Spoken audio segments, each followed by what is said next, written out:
Hola a todos y a todas, mi nombre es Miguel Ángel Hurtado, educador y coordinador de la Residencia de Acogimiento General de Atención a la Infancia y Adolescencia San Juan Bautista, situada en la ciudad de Valencia.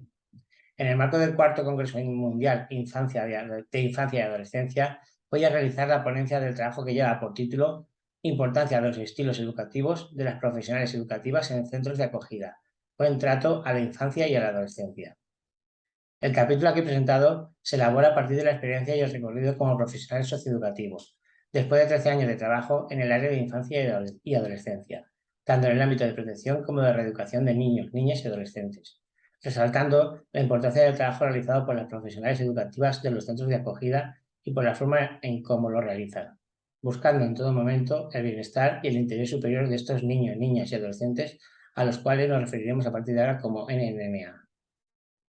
Comenzamos resaltando la importancia del acogimiento residencial dentro del sistema de protección a la infancia y a la adolescencia como alternativa convivencial al contexto sociofamiliar de pertenencia de las NNA. La sociedad actual en la que nos encontramos está en continuo cambio en todos los ámbitos de nuestras vidas. Cambios económicos, científicos, sanitarios, culturales, sociales, etc., que repercuten en todas las instituciones, incluidas las familias. Por lo tanto, el contexto familiar donde fueron educadas las personas adultas, incluidos los estilos educativos utilizados, puede que no sirvan para educar a sus hijos e hijas, pudiendo necesitar apoyos y ayudas de instituciones educativas y sociales en el proceso de educación y socialización, como el sistema de servicios sociales y dentro de este el sistema de protección a la infancia y a la adolescencia, entre otros. Dentro de las alternativas que ofrece el sistema de protección a la infancia y adolescencia, encontramos el acogimiento familiar y el acogimiento residencial, considerándose este último como una alternativa convivencial válida para aquellas NNA que se encuentran en situación de desamparo y para quienes el acogimiento familiar no resulta viable. El ingreso en un centro de acogida conlleva en ocasiones, tras la separación de la familia de origen, sustituir a la familia como entorno o contexto primario de desarrollo y anclaje de socialización primaria. Los centros de acogida, como uno de los recursos del sistema de protección, se muestra como una alternativa válida, que tiene como finalidad acoger, atender y educar a estas NNA, velando por el buen cuidado y desarrollo de su salud física y psíquica, fomentando su integración en el ámbito familiar y comunitario. Así, son las profesionales educativas en los centros de acogida, entendidas como el personal de atención directa que desarrolla su labor profesional en los centros de acogida, entre las que incluimos a educadores y educadoras sociales, técnicos y técnicas de integración social, pedagogos y pedagogas, entre otras, quienes, a través de la acción socioeducativa desarrollada en el día a día, asumen las responsabilidades, roles y o funciones que las familias de origen no pueden desarrollar. Todo este trabajo se realiza a través de la concepción socializadora y pedagógica de la educación, tal y como la concibe Durkheim, por lo que para hablar de la educación de las NNA es indispensable hablar de los diferentes agentes educativos y socializadores que componen las generaciones adultas. Entre estos agentes encontramos a las familias y el rol que desempeñan en el proceso educativo, y también podemos incluir, entre otras, a las profesionales educativas y la función que realizan en los centros de acogida con las NNA. Estos agentes pueden ofrecerles conocimientos, competencias, procedimientos y actitudes como la resolución de conflictos o el conocimiento de sus limitaciones, entre otros, que les ayuden a generar y ampliar sus redes sociales, les permitan adaptarse a diferentes situaciones, etc. Tanto la educación ejercida por muchas familias como la ejercida por las profesionales educativas en centros de acogida tienen la intención y el propósito de educar, utilizando unos métodos y sistemas para tal propósito. En ambos casos, las agentes planifican y proponen objetivos para el futuro de las NNA, buscan ayuda y asesoramiento ante las dificultades encontradas en el proceso educativo, reflexionan sobre su práctica educativa para la mejora de esta. Además, realizan funciones muy similares como enseñar pautas básicas que estructuran las rutinas familiares, comida, sueño, juego, hábitos de higiene, ocio y dan consistencia al aprendizaje de contenidos, de procedimientos y actitudes. De este modo, en estos contextos se forman y desarrollan personas y además se promueven procesos de enseñanza en los que son importantes la comunicación y el ejemplo a través de modelos coherentes de conducta para crear un clima relacional de aprendizaje. Aspectos muy relacionados con los estilos educativos y el buen trato a la infancia y a la adolescencia. Desde la perspectiva pedagógica y coincidiendo con Aguilar, No encontramos una definición única, ni un modelo único e integrado de educación familiar ni de intervención socioeducativa, tanto para padres y madres como para profesionales educativas, por lo que creemos necesario la creación desde la teoría y la práctica de un marco de actuación y de intervención. En nuestro caso, coincidimos con el concepto de educación familiar de Durkheim, pues podemos incluir como figuras adultas a las profesionales educativas en los centros de acogida. De este modo, podemos extraer que en la práctica de la educación familiar encontramos dos niveles de actuación, una práctica parental y una práctica social. En nuestro caso, teniendo en cuenta la práctica social, podemos entender la educación familiar como el conjunto de intervenciones sociales con diferentes fines, como preparar, sostener o ayudar, e incluso sustituir a los padres y madres en sus funciones educativas. Aguilar se plantea la importancia de la diferenciación entre práctica parental y práctica social, entendiendo la educación familiar como práctica social desde una triple vertiente: educación o formación parental, intervenciones socioeducativas preventivas dirigidas a padres y madres y la suplencia familiar, donde se encuadran tanto las familias de acogida como la acogida de las NNA en centros residenciales. En nuestro trabajo profesional, teniendo en cuenta la definición de Durkheim y los niveles de actuación en la práctica de la educación familiar, la perspectiva de intervención asumida abarcaría ambas prácticas, parental y social, ya que no solo sustituimos o complementamos las funciones parentales, sino que la crianza y la educación de las NNA son una de las características definitorias de nuestro trabajo. De este modo, la educación de las NNA en un centro de acogida la entendemos como competencia de las profesionales educativas, equiparable a la competencia parental ejercida por padres y madres, pues estas profesionales asumen y complementan, a través del ejercicio de la parentalidad social positiva, las responsabilidades, roles y o funciones que las familias no pueden ejercer o desarrollar, y de la que forma parte la competencia parental de las profesionales educativas. Autores como Barudi y D'Artagnan entienden las competencias parentales como el saber hacer, definiéndolas como las capacidades prácticas que tienen las madres y los padres para cuidar, proteger y educar a sus hijos y asegurarles un desarrollo suficientemente sano. Las competencias parentales forman parte de lo que hemos llamado la parentalidad social, para diferenciarla de la parentalidad biológica, es decir, de la capacidad de procrear o dar vida a una cría. Por lo tanto, las competencias parentales son parte de lo que denominamos parentalidad, que para Hare y Salles depende más de las actitudes y de las interacciones que se producen en las relaciones entre padres y madres e hijos e hijas que de la estructura y composición familiar. Esta perspectiva sería extrapolable al trabajo realizado por las profesionales educativas en centros de acogida. Siguiendo con Barudi y D'Artagnan, la parentalidad se ejerce mediante la parentalidad social, identificada con las competencias parentales, y mediante la parentalidad biológica, identificada con la capacidad de procrear o dar vida a una cría. Para la mayoría de NNA que residen en un centro de acogida, sus padres y madres ejercieron la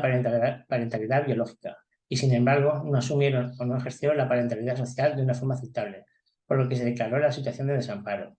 Frente a esta situación, Cánovas considera el ejercicio de la parentalidad competente como un factor principal protector frente a situaciones donde la parentalidad social no se ejerce de una forma aceptable, pudiendo llegar a situaciones de desamparo. Además, entendemos que el concepto de parentalidad social implica la participación de personas adultas, que no tienen que ser exclusivamente los padres biológicos, pues existen otras figuras adultas responsables que ejercen los roles y funciones parentales fuera del contexto familiar y pueden ejercer esa parentalidad competente. Entre estas figuras encontramos a las profesionales educativas de los centros de acogida, que pueden ejercer una parentalidad competente y sana. Esta idea podemos fundamentarla en la definición de parentalidad positiva que encontramos en el artículo 26.3 de la Ley Orgánica 8/2021 de 4 de junio de protección integral a la infancia y a la adolescencia frente a la violencia. En esta definición no solo se incluye a los progenitores como las figuras que pueden ejercer esa parentalidad positiva, sino que incluye otras figuras que ejercen funciones de tutela, guarda o acogimiento, como es la figura del la profesional educativa en los centros de acogida. Esta figura profesional puede ejercer la parentalidad social competente mediante la función o rol de protección, educación y crianza, durante un tiempo determinado y ante la ausencia de la familia, convirtiéndose en tutores de resiliencia, en concreto de la secundaria, entendida como la fuerza surgida del tejido social solidario mediante experiencias sociales de buen trato a través de otras personas. Esta parentalidad competente la identifica se identifica con la parentalidad positiva, formada por 3 componentes principales a tener en cuenta: el contexto psicosocial, las necesidades del menor y las capacidades parentales. De los 3 componentes principales de la parentalidad positiva o competente, en este caso nos centraremos en las capacidades parentales, ya que uno de los factores que la componen son los estilos educativos, entre otros, como el apego, la empatía, la capacidad para aprovechar recursos y mecanismos de la comunidad y la interacción y el apoyo emocional. Las personas actuamos en nuestro día a día según entendemos e interpretamos la vida. Extrapolando esta idea a la educación, la podemos expresar como que cada profesional educativa interviene según entiende o interpreta la educación.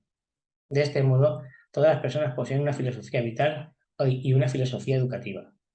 A su vez, las personas nos situamos en contextos sociales, por lo que influimos y somos influidas por otras personas durante todo nuestro ciclo vital. Estas influencias pueden ser desde modelos directos, familiares, profesorado, educadores y educadoras, como indirectos, modelos de comunicación, medios audiovisuales, redes sociales, internet, etc., aumentando la influencia de estos últimos durante las últimas décadas. En ese sentido, cada persona, dependiendo de su estilo de vida, se inclinará hacia un estilo educativo particular y único, que puede cambiar dependiendo de la situación y de la NNA con la que se interactúa. Extrapolando esta idea a las profesionales educativas en los centros de acogida, hablamos de estilos educativos refiriéndonos a los utilizados con mayor frecuencia, a pesar de que estas profesionales no intervienen educativamente en todas las situaciones y del mismo modo con todas las NNA, pudiendo escoger el estilo educativo que valoren convenientemente dentro de un abanico de diferentes estilos. De este modo, las profesionales educativas tendrán en cuenta que con los estilos educativos se pretende regular, a través de unas directrices, tanto las conductas, creencias, procedimientos, valores y actitudes de las NNA, dentro de lo que se denomina estrategias y mecanismos de socialización y educación. Coincidiendo con Aroca et al., las profesionales educativas deben considerar que en los estilos educativos se tendrán en cuenta dos aspectos muy importantes: lo que se transmite o los contenidos que se transmiten, identificando estos aspectos en las definiciones de Magaz y García Pérez como ideas, creencias, valores, actitudes y hábitos de comportamiento, y la forma en que se transmiten o los procedimientos utilizados para la transmisión, aspectos relacionados con el buen trato a la infancia y a la adolescencia.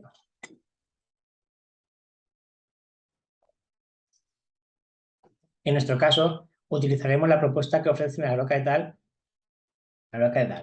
Esta propuesta se fundamenta en diversos modelos explicativos de socialización y educación familiar dentro de la pedagogía y la psicología, desde donde surgen diferentes teorías de la familia, considerándola una perspectiva importante y básica para el trabajo realizado por las profesionales educativas de los centros de acogida. Estas autoras clasifican los estudios de los estilos educativos desde 3 modelos claramente definidos: el modelo tradicional, el modelo de construcción conjunta y el modelo interactivo. A continuación, pasamos a realizar una breve pincelada sobre cada uno de estos modelos. En el modelo tradicional solo se tienen en cuenta a los progenitores, ya que se basa en la exclusividad. Se considera a los padres y madres como los únicos agentes en la socialización y educación del hijo e hija. Y en la unidireccionalidad, los padres y madres son los únicos agentes que ejercen influencia en el proceso hacia los hijos e hijas y no recíprocamente. Para los autores y autoras enmarcados en este modelo, los padres y madres utilizan una serie de estrategias y mecanismos de socialización y educación, entendidas como el conjunto de conductas que los padres y madres utilizan o consideran apropiadas y deseables en la educación de sus hijos e hijas, con el fin de un adecuado desarrollo y su plena integración social. Estas estrategias de socialización y educación se organizan en 2 dimensiones: A, la dimensión de exigencias y de control, y B, la dimensión de afecto y comunicación. Con el paso del tiempo, estas dimensiones han sido ampliadas a 4 aspectos distintos: el apoyo, el control, el grado de madurez y la comunicación entre padres, madres, hijos e hijas. En el modelo de construcción conjunta, las relaciones que establecen padres y madres con hijos e hijas se entienden bidireccionales o recíprocas, ya que ambos influyen mutuamente y las estrategias de socialización y educación, para ser más eficaces, deben adaptarse a la edad, el sexo, a las características psicológicas del hijo y de la hija y a los contextos externos a la familia. Los trabajos realizados por Schaffer y Becker sirvieron de base para investigaciones posteriores, siendo las más representativas de este modelo las realizadas por Baurin, Maccoby y Martin. Con todo esto, se puede identificar en las distintas propuestas de estilos educativos que encontramos tanto en el modelo tradicional como en el de construcción conjunta, y en las características diferenciales que presentan la importancia de las dimensiones de apoyo y control parental que utilizan los padres y madres en las estrategias o mecanismos de socialización y educación de sus hijos e hijas. De este modo, según cómo combinen ambas dimensiones, los resultados obtenidos por los estilos educativos se considerarán más beneficiosos o no para los hijos e hijas. Este aspecto resulta de interés para la labor desarrollada por las profesionales educativas en los centros de acogida. Sin embargo, en el modelo interactivo, las anteriores modelos no podían explicar otros aspectos en la socialización de los hijos e hijas en cuestiones como ¿por qué los estudios no pueden explicar ciertas conductas de una NNA que no se corresponden con el modelo de educación y socialización utilizado por una firma determinada? Desde el modelo interactivo se pretende superar la idea sumatoria de los efectos sobre el hijo de las diferentes variables que conforman los estilos educativos buscando un efecto no lineal, por lo que un estilo educativo puede producir resultados totalmente diferentes dependiendo de ciertas características de las NNA, como el temperamento, su nivel de miedo o su capacidad de empatía. Además, a estas características se vinculan tres factores como el temperamento, la emocionalidad positiva y la normalidad, que influirán en el comportamiento de las NNA, no dependiendo exclusivamente de la aplicación de un estilo educativo determinado. De este modo, tras la revisión de diferentes estudios encuadrados dentro del modelo interactivo, Aroca et al. Comprueban que todos se dirigen a establecer la posible interacción existente entre estilo educativo, temperamento y desarrollo emocional, aspectos a tener en cuenta por las profesionales educativas en su intervención. Y concluyen que en NNA con temperamento difícil, bajo niveles de contención, sentimiento de culpa y de empatía, emocionalidad negativa, el estilo educativo restrictivo es el más eficaz para conseguir un ajuste adecuado, ya que evitarán conductas externalizantes violentas o destructivas. Además, en estos casos, los padres y madres necesitan utilizar mayor cantidad de tiempo y de recursos, incluso en ocasiones apoyo. En NA, con un alto nivel de miedo,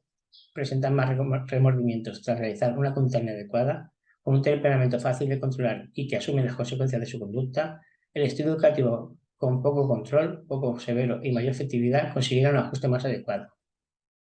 Por otro lado, en las NNA con alta emocionalidad positiva, que significa alto nivel de contención, de empatía y de sentimiento de culpa, el estilo educativo parental utilizado es indiferente para su ajuste socioemocional, pues su emocionalidad positiva funciona como un factor de protección, que es un aspecto relacionado con el concepto de resiliencia. Para finalizar, para Cánovas,